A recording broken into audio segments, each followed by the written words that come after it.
Oui. Salut à tout le monde. Je réponds au nom de Kavira Nganza. Je suis de l'église CBK et j'habite à Goma. Je vous accueille tous et toutes à cette présentation qui parle de l'accompagnement psychologique et spirituel des personnes traumatisées par la crise de Covid-19. En fait, nous savons que ces derniers temps, le Covid-19 est en train de perturber la vie des gens. Nous nous sommes fixés un plan de la matière que nous voulons suivre et que nous allons partager ensemble. À part l'introduction, nous voulons parler des généralités sur le trauma, nous voulons parler des généralités sur le counseling, et là nous allons mettre l'accent sur le counseling individuel et le counseling en groupe. Nous allons aussi mettre l'accent sur les techniques de counseling. Et enfin, nous allons parler ou montrer quelques exemples de textes bibliques que nous pouvons exploiter dans l'objectif de la guérison des blessures de trauma. Oui. Pourquoi nous voulons faire cet accompagnement psychologique et spirituel? Pourquoi elle est nécessaire à ce temps de la pandémie de Covid-19? En fait, c'est vrai, c'est une grande question que tout le monde est en train de se poser. La question de Covid-19 a déjà provoqué une grande angoisse sur le plan général du monde entier. Ceux qui sont directement affectés et ceux qui ne le sont pas encore sont inquiets et soucieux de tout ce qu'ils sont en train de traverser. Il y a des mesures qui ont été mises à place. Par exemple, le confinement, la mise en quarantaine, il y a la distanciation parmi les gens. Ces mesures aussi sont en train de causer des problèmes parce que nous savons que le fait de rester ensemble, c'est aussi curatif pour nous les êtres humains. Mais quand nous devons nous séparer, ça cause des problèmes. Il y a aussi la difficulté où on est obligé à utiliser la communication à distance. Au lieu que j'aille rencontrer la personne physiquement, je suis appelé à lui parler par des moyens de communication, les téléphones, les réseaux sociaux, et qui exigent parfois les moyens qui sont économiques. Donc, le Covid-19 est en train d'affecter plusieurs aspects. À part l'aspect physique, il affecte aussi l'aspect économique. Il y a la question des enfants qui vivent parfois dans l'ignorance. Nous les parents, on ne sait pas informer les enfants de tout ce qui se passe. Parfois, on annonce seulement, on communique aux enfants qu'on ne va plus à l'école, on ne va plus à l'église, il ne faut plus aller jouer avec les amis. Alors les enfants se posent beaucoup de questions. C'est quoi? Qu'est-ce qui est arrivé? Donc, beaucoup d'aspects sont touchés. Alors, les gens de toutes parts, dans le monde entier, et les membres de l'Église sont blessés dans leur cœur, dans leurs pensées et dans les émotions. C'est ainsi que nous voulons faire appel au rôle de l'Église. L'Église qui est le prophète de Dieu, l'envoyé de Dieu pour accompagner les gens de toutes sortes de problèmes. Nous voulons faire appel à l'Église, encore une fois, de pouvoir se rappeler de son rôle auprès de ces gens qui se posent beaucoup de questions suite à la maladie. Nous voulons faire appel aux serviteurs de Dieu. Pas seulement les pasteurs, mais toute personne qui travaille dans le ministère de Dieu. C'est nous qui devons apporter assistance auprès de ces gens qui sont dans le besoin d'être accompagnés et spirituellement et psychologiquement. C'est ainsi que pour développer ce sujet, nous proposons de parler, comme nous venons de le dire dans les plans, nous parlons du trauma, nous parlons du counseling, nous allons parler des techniques du counseling, nous allons parler aussi de quelques textes bibliques que nous pouvons exploiter pour discuter et accompagner les gens qui sont affectés par le trauma. Objectif de la formation.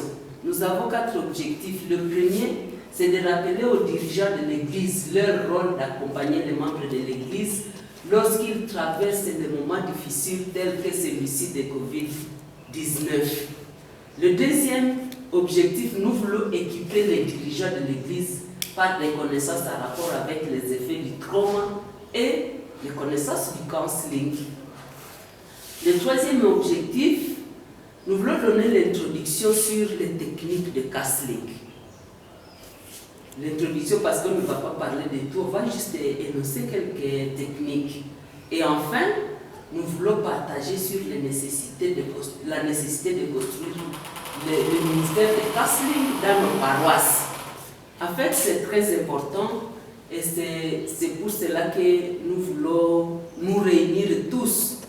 Et chacun, je sais que chacun aura une contribution à donner parce que nous voulons amener un ministère solide auprès des personnes qui souffrent par des problèmes traumatiques. Notre premier point, c'est l'aperçu général sur le trauma. En fait, tel que nous voyons l'image, il y a quelqu'un qui s'est coupé sur l'orteil, certainement qui a du sang. Par définition, lorsque nous consultons le dictionnaire grec, le mot qui désigne trauma, il signifie plaie ou choc. Nous savons que là où il y a une plaie, il y a besoin de traitement ou de guérison. Le trauma, c'est aussi une réaction émotionnelle que quelqu'un peut avoir lorsqu'il fait face à un événement négatif. Je dis bien émotion, réaction émotionnelle. Le trauma, c'est une réaction face à un événement effrayant, quelque chose dont vous avez peur quand vous le trouvez. Intérieurement, il y a quelque chose qui se produit. C'est aussi du trauma. Et à la dernière définition que nous avons donnée, il y en a beaucoup, mais nous n'avons choisi que ces 4 définitions. La 4e définition, le trauma est un déséquilibre psychologique venant d'une mauvaise émotion stressante, intense, ou d'une blessure physique, ou alors une expérience désagréable. Tout cela nous amène du trauma. Alors, effectivement, on veut se poser la question, d'où vient le trauma? Parce qu'on parle des réactions psychologiques. Les réactions là viennent de quoi? Le trauma, tel que nous le voyons là-bas, peut venir de l'extérieur comme de l'intérieur de la personne. Nous voyons les flèches, il y a des flèches qui viennent de l'extérieur, d'autres qui viennent de l'intérieur. Ici, par rapport au trauma qui vient de l'extérieur de la personne, ce sont des problèmes qui sont causés par des situations involontaires de la personne. Donc la personne ne contribue pas pour être lui-même blessé. Ces situations, nous avons par exemple l'environnement familial et social. En famille et dans la société, il y a beaucoup de gens qui nous blessent par des paroles, il y a par des attitudes, par des comportements, par des fouets. Nous recevons beaucoup de choses dans l'environnement familial et social qui traumatisent les gens. Il y a du côté santé, quand on est malade, il y a parfois quelqu'un est malade pendant longtemps, des maladies qui ne guérissent pas, des maladies graves et qui font peur. Du point de vue de santé, on a des problèmes de trauma.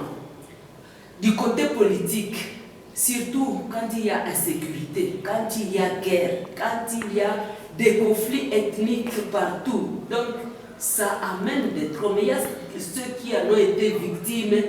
Nous avons perdu beaucoup de gens de la guerre.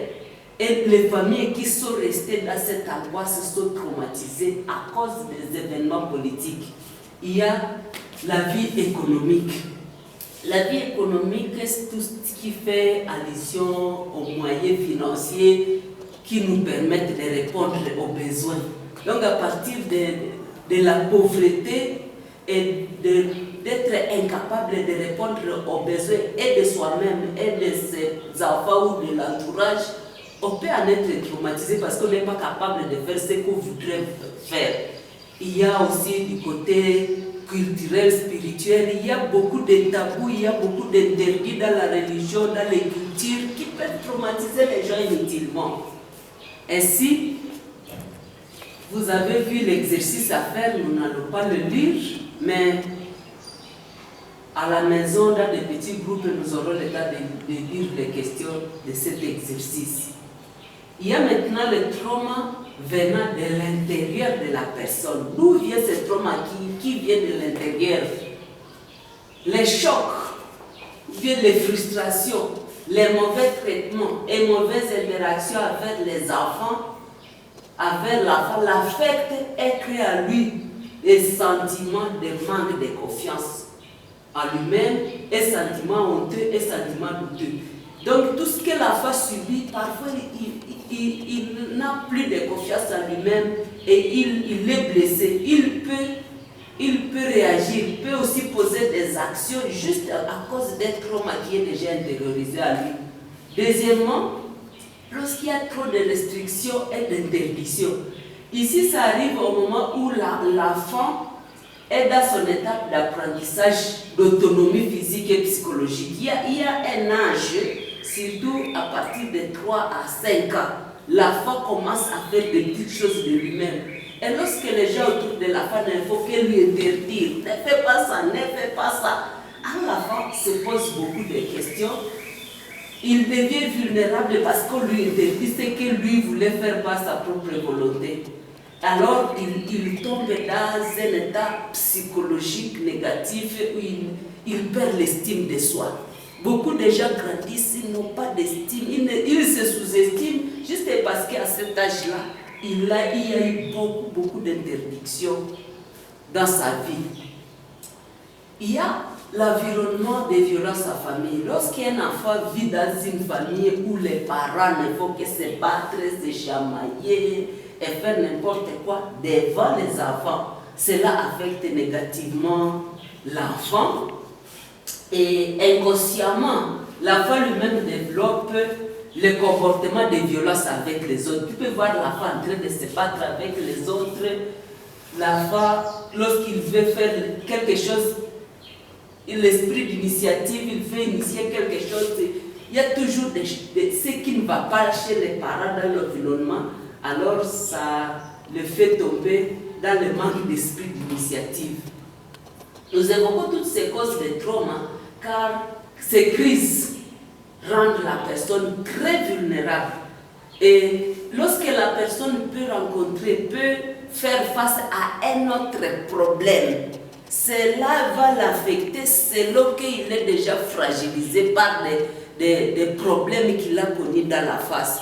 Alors les gens se diffèrent selon leur background, donc la façon dont ils ont grandi, dans quel environnement ils ont grandi, quels sont les problèmes qu'ils ont rencontrés pendant qu'ils étaient encore enfants. Alors cela vulnérabilise la vie psychologique de l'être humain jusqu'à ce que lorsqu'il y a un nouveau problème, alors la personne est tellement touchée parce que sa vie ne sait plus résister aux problèmes actuels. Les symptômes et manifestations du trauma selon les troubles psychologiques. Les symptômes du trauma diffèrent selon que quelqu'un est affecté. Il y a des symptômes de stress, des symptômes de dépression, des symptômes de l'anxiété, des symptômes de la schizophrénie, et ainsi de suite. Nous commençons par le stress. Les symptômes de stress sont des réactions de l'organisme tant émotionnel que physiologique face à une situation particulière, généralement de courte durée. Par exemple, lorsqu'on veut faire une présentation orale devant un public, on n'a jamais fait une autre présentation, peut-être c'est vous qu'on invite à venir parler dans une assemblée où il y a des grandes personnalités. Parfois on a peur, on ne sait pas comment je vais me présenter. Tout ça sont des stress qui sont momentanés parce que peut-être vous n'êtes pas habitué. Il peut y avoir des stress lorsqu'on veut préparer un déménagement ou bien lorsqu'on est changé de travail. On faisait quelque chose, on vous mute d'un travail à un autre. Ça provoque des stress, mais ça ne dure pas. Il y a les symptômes, parfois l'irritabilité. Il faut voir les gens qui déménagent. Les jours qu'on déménage, on se parle méchamment parce que peut-être on est déjà irrité. Il y a la douleur ou l'affliction. il y a les difficultés de concentration, ne sait plus se concentrer parce que déjà il y a quelque chose qui va mal dans le psychisme, le fait d'être absent dans l'esprit. Il y a des moments où on parle à quelqu'un, il n'écoute rien parce que dans l'esprit il n'est pas présent. Il y a la fatigue sans motif. Donc, voilà un peu le premier point qui nous montre les symptômes. Le deuxième point, ou bien le deuxième désordre psychologique, c'est la dépression. La dépression est une maladie psychosomatique qui affecte généralement l'humeur de la personne. C'est l'humeur qui change. Voilà quelques symptômes de la dépression. Nous avons la mauvaise humeur, le sentiment de tristesse, la diminution de l'intérêt à une activité, on ne sait plus s'intéresser à quelque chose, même à la vie. Il y a le fait de se sous-estimer. Je pense que vous pouvez lire autre chose, nous allons passer parce que c'est écrit, tout le monde peut le lire. Les symptômes de stress doivent être manifestés pendant au moins 2 semaines ou plus pour qu'on puisse confirmer que quelqu'un a la dépression. Mais quand c'est encore moins de 2 semaines, peut-être c'est quelque chose de passager. Et troisième désordre psychologique, c'est l'anxiété. L'anxiété est une réaction à quelque chose qui fait peur ou dont la sortie est incertaine. C'est aussi un désir fort de voir quelque chose se manifester. En fait, à coûte que coûte voir quelque chose se dérouler. Alors, l'anxiété affecte plus, est caractérisée par la peur ou la phobie. Donc, quelqu'un a peur. Quels sont les symptômes? Il y a une fatigue excessive sans avoir fait des travaux très lourds. Il y a l'immobilité, il y a l'isolement et l'évitement, il y a les difficultés de contrôler la peur, il y a la peur des va et dangers. Il y a beaucoup d'autres symptômes, on ne va pas tout répéter, mais nous pouvons les lire dans les syllabus que vous avez déjà. Il y a la schizophrénie, c'est aussi un autre désordre psychologique qui est un trouble mental grave qui fait perdre le contrôle des actes que la personne pose ou fait perdre le sens d'être en contact avec la réalité. Elle est un trouble mental dont la durée dépasse 6 mois. Oui, en fait, la petite différence entre la dépression et l'anxiété, la dépression c'est minimum 2 semaines ou plus. Mais quand un désordre psychologique atteint déjà 6 mois, ça revient chez la personne plusieurs fois. C'est là qu'on parle de la schizophrénie. Les symptômes, changement dans la perception, effectivement, on ne peut plus voir quelque chose tel qu'il est en réalité. Il y a changement dans l'audition, l'écoute, l'odorat. Donc je vais parler de la vision. On peut voir s'il y a une personne qui marche devant soi, alors qu'il n'y a personne. On peut sembler écouter des voix alors qu'il n'y a pas en réalité de voix. Quand quelqu'un entend des voix qui ne sont pas réelles, c'est qu'il y a déjà un trouble psychologique qu'il est en train de traverser. Alors, la personne a des pensées anormales et un comportement bizarre. Et cela se manifeste parfois des hallucinations, on peut avoir des rêves, on peut avoir des délires et beaucoup d'autres choses. Quels sont les symptômes de la schizophrénie? Il y a des illusions ou la perturbation de la pensée. Oui.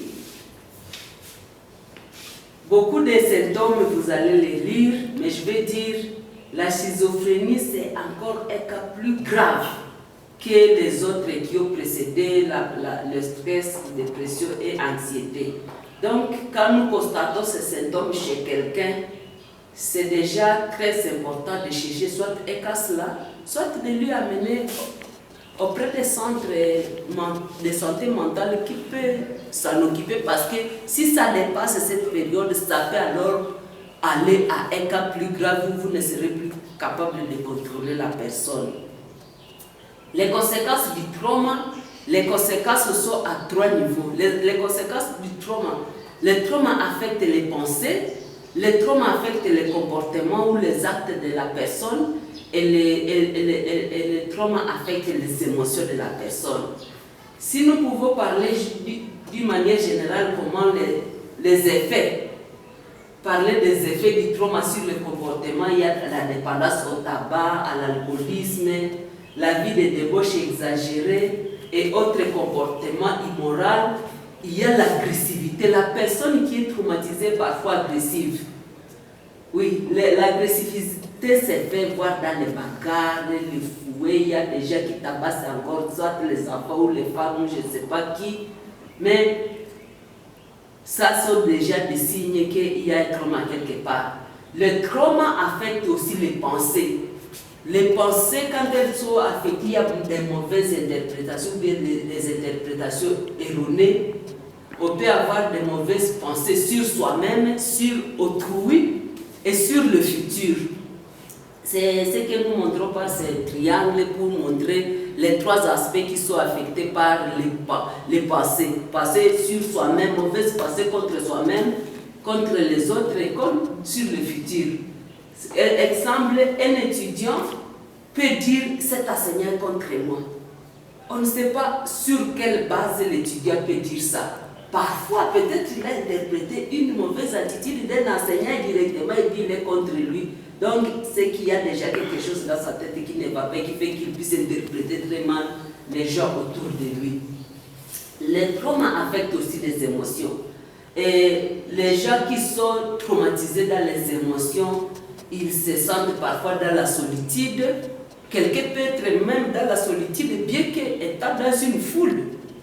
On se sent seul. On peut se sentir dans la frousse. On peut avoir la peine et l'affliction. On se sent dans la tristesse déjà. Quelqu'un qui est triste, on sait le voir facilement dans la figure. Il y a le mécontentement. On sait constater que celui-ci, la façon dont la figure apparaît, ce n'est pas de cette manière. Voilà un peu dans ce premier thème, nous avons voulu exploiter le mot trauma, parler de ses causes, des symptômes, des conséquences. Et nous voulons vraiment avoir, nous voulons avoir aussi les contributions de votre part. Bienvenue à tout et chacun pour apporter ces contributions parce que nous savons que vous connaissez déjà plus que nous-mêmes. Ces thèmes, nous voulons les partager. Nous ne sommes pas les seuls à vous donner des informations. Merci beaucoup.